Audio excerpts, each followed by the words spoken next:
ایک حدیث کے اندر آتا ہے، نبی کریم صلی اللہ علیہ وسلم نے فرمایا کہ اللہ تعالیٰ نے زمین لپیٹ کر مجھے دکھائی.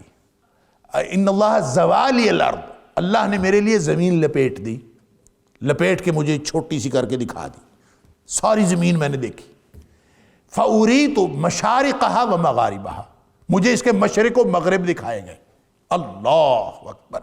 پھر نبی کریم صلی اللہ علیہ وسلم فرماتے ہیں وَإِنَّ مُلْكَ أُمَّتِي سَيَبْلُغُ مَا زُوِّيَ لِي، جہاں جہاں تک مجھے دکھائی گئی لپیٹ کے زمین، میری امت کی بادشاہت اور میری امت کی حکومت وہاں تک پہنچے گی.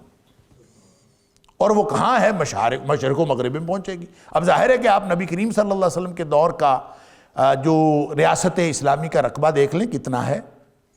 اور جب حضرت ابوبکر صدیق رضی اللہ تعالیٰ عنہ، عمر فاروق رضی اللہ تعالیٰ عنہ، پھر بعد میں عثمان غنی رضی اللہ تعالیٰ عنہ کے دور میں کس قدر بڑھتا چلا گیا ہے.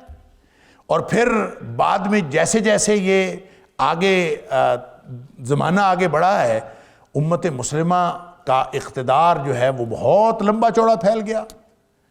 وہ ہو چکا یا ابھی ہوگا، یعنی ایک تو غلبہ ہو چکا. نبی کریم صلی اللہ علیہ وسلم کی اس دنیا سے تشریف لے جانے کے بعد مشرق و مغرب تک اسلامی حکومت پھیلی. یہ نبی کریم صلی اللہ علیہ وسلم کی جو کی ہوئی پیشگوئی ہے یہ ایک دفعہ پوری ہو چکی. لیکن کیا اس کا تعلق مستقبل کے ساتھ ہے؟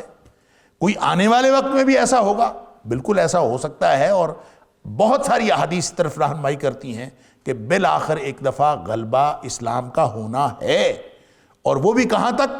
ان ملک امتی سیبلغ ما زوی لی، جہاں تک زمین کے حصے لپیٹ کر مجھے دکھائے گئے ہیں وہاں تک یہ پہنچے گی. اور کیا کیا دکھایا گیا ہے خود فرما دیے فَأُرِيتُ مَشَارِقَهَا وَمَغَارِبَهَا، مجھے اس کا مشرق و مغرب دکھا دیا گیا. اللہ اکبر.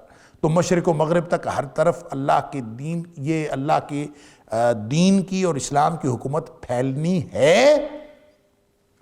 پھیل جائے گی یا پھیل گئی، پھیل چکی یا آئندہ پھیلے گی. اس کا تعلق ہے امتحان کے ساتھ. کوئی بھی یہاں پہ حیثیت ایسی نہیں ہے جو کیونکہ دارالامتحان ہے. اور ایسا نہیں ہو سکتا کہ دارالامتحان کے اندر انسان جس بھی کیفیت، وہ چاہے کامیابی ہو، چاہے انسان کے اعمال کا نتیجہ ہو، اور چاہے اجتماعی کوششوں اور کاوشوں کا نتیجہ ہو، وہ انسان حاصل کر بھی لے تو اس کا تعلق امتحان کے ساتھ ہوتا ہے، نتیجے کے ساتھ نہیں ہوتا. بظاہر یہ نتیجہ ہے وعد اللہ الذین آمنوا منکم وعملوا الصالحات لیستخلفنہم فی الارض، یہ ہوگا، نتیجہ ہوگا، لوگوں کے ایمان اور عمل صالح کا نتیجہ ہوگا. اور اگر صالحین اس بنیاد پر رہیں تو اللہ تعالیٰ دنیا میں بھی غلبہ دے دے گا. لیکن اس غلبے کا تعلق بھی امتحان کے ساتھ ہے. کبھی ایسا نہیں ہو سکتا کہ دنیا میں کوئی شخص کہے کہ یہ مجھے نماز کے بعد سکون مل گیا، میں نے اللہ کا ذکر کیا اور اس کے بعد میری کیفیتیں ٹھیک ہو گئیں. تو جب کیفیتیں ٹھیک نہیں تھیں تو وہ بھی امتحان تھا، اور جب کیفیتیں ٹھیک ہو گئیں تو وہ بھی امتحان ہے. آپ مسائل میں گھرے ہوئے ہیں تو بھی امتحان ہے، آپ کو کوئی مسئلہ زندگی میں نہیں ہے تو بھی امتحان ہے. انسان امتحان کی حالت سے باہر نہیں ہوتا، اس کو سمجھنے کی ضرورت ہے. لہٰذا یہ جو اللہ فرماتا ہے کہ یہ اصول اور یہ قانون ہے کہ ان الارض یرثها عبادی الصالحون، کہ میرے نیک بندوں کو یہ وراثت ملے گی، تو حتمی وراثت تو وہ آخرت کی زمین کی ہے، وہ تو جنت کی سرزمین ہے. وہ وہاں کافر کوئی نہیں جا سکتا، مشرک کوئی نہیں جا سکتا، منافق کوئی نہیں جا سکتا. وہاں پہ صرف اور صرف جو ہے اہل ایمان جائیں گے. ہاں یہ الگ بات ہے کہ اہل ایمان میں سے بھی جن کے دل میں ایمان کمزور ہوگا اور انہوں نے بڑے بڑے گناہ کیے ہوں گے ان کو سزا ملے گی.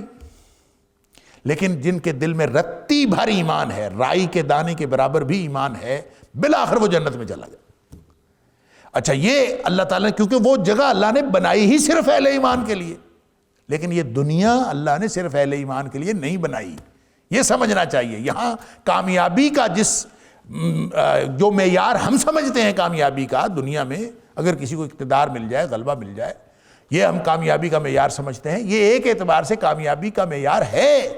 اہل ایمان کے لیے کامیابی اور ناکامی کے اصول اور ہیں دنیا میں، جنگوں میں، آپ باہمی مقابلے میں. اہل ایمان کے لیے اصول اور ہیں، اہل کفر کے لیے اور ہیں. اہل ایمان کے لیے کیا اصول ہے؟ اہل ایمان کے لیے اصول ہے وَأَنْتُمُ الْأَعْلَوْنَ إِن كُنتُم مُؤْمِنِينَ، تم اپنے ایمان کی فکر کرو، تمہارا ایمان سلامت ہوگا، ہم تمہیں کامیابی دے دیں۔ کافروں کے لیے کیا اصول ہے؟ ان کے لیے اصول ہے کہ وہ اگر نفع رسانی کا کام کریں گے تو اللہ تعالیٰ ان کو اقتدار دے دے گا۔ اما ما ينفع الناس فيمكث في الارض۔ اور آپ دیکھ لیں دنیا میں رفاہی ریاست، فلاحی ریاست اگر ہمیں کوئی نظر آتی ہیں تو آج کافروں کی حکومتیں نظر آتی ہیں، تو اللہ نے پھر کافروں کو غلبہ دیا ہوا ہے۔ علی ھذا القیاس، ہو سکتا ہے کسی کو غلبہ ملے، ہو سکتا ہے کسی کو مغلوبیت ملے۔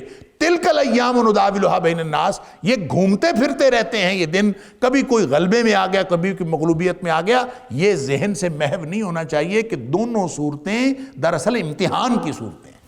اگر امتحان کی صورتیں ہیں تو پھر جو حتمی وراثت ہے وہ تو آخرت کی سرزمین کی ہے، جس کا ذکر اللہ کریم یہاں پہ فرما رہے ہیں۔